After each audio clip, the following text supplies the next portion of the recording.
It's a funny thing, isn't it, when you are the current British Prime Minister, the Right Honourable Sir Keir Starmer, you're looking for ways to, well, find plaudits, And what you have to do when it's so bad over here in the United Kingdom, in your homeland, as it were, you have to travel halfway around the world with a media team that are very subservient to you. In fact, India, to point out what great things you're doing.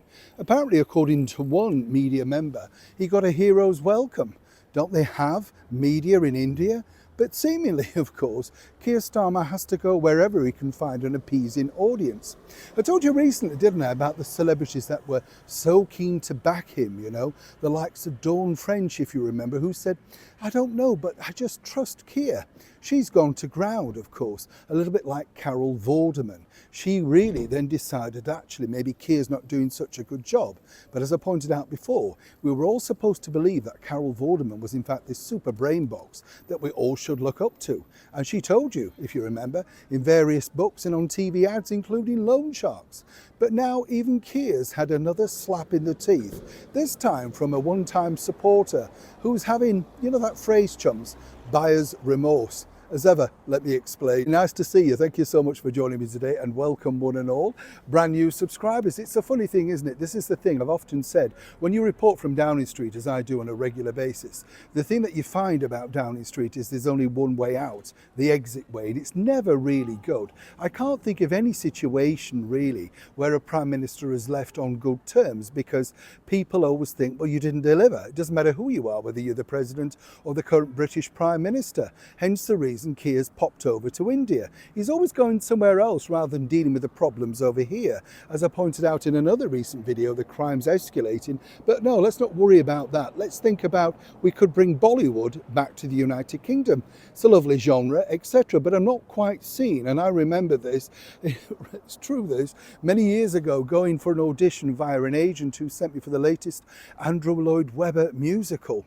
And I thought, wow, I'm the only blonde in this lineup. I might do quite well. Little did I know the musical was called Bollywood Dreams. Did I whinge and cry? No, I absolutely thought it was hilarious, given the fact that clearly the agent hadn't done the homework. And naturally, there wasn't much call for a light tenor in a Bollywood musical. So I went. You can imagine today's, oh goodness, they'd be crying, wouldn't they? There'd be sort of looks into it and what went wrong and it's not diverse enough. Well, I don't see the Bollywood films being very diverse, even though they're going to be bringing some industry work, cameramen and carpenters, but not really actors. You get the picture. It's a bit like this particular man, Richard Walker. He is the boss of the discount chain Iceland, and he's done a lot in his career. Definitely loves the media spotlight, and for a while hooked up with Catherine, the Princess of Wales, for one of her incentives. Very successful, and no doubt put a lot into the charity. But you see, Richard very famously defected from back in the Conservative Party, the previous government, because he didn't believe in them anymore. But he believed in Keir. Well, even now, Keir, and the king of the frozen foods, well, that relationship is thawing dramatically. You see, Richard's been bemoaning the fact that now, under this latest government, well, the problem is shoplifting's an epidemic. You hadn't worked that out, Richard? And the fact that he can't do anything. People are going into his stores and literally helping themselves to all those Poundland goods, as it were. And he's furious. Not only that, he said, because of the government remit, he's not allowed to put up the pictures in the public domain of the persistent shoplifters that come back time and time again. Now, consequently, you can understand there's very little sympathy for Richard, because Richard clearly isn't very bright. He decided to back the wrong horse. And as I said at the start of this video, Keir Starmer has zipped halfway around the world to try and find some support for him. The bottom line for Richard is he's going to be staring now at empty frozen food fridges, and that's down to Keir Starmer. Is Keir dealing with the shoplifting epidemic? No. And from the experience that I pointed out with the other video regarding the rising crime here in London, that colleague, 18 hours later, is still waiting to hear back from the British Metropolitan Police.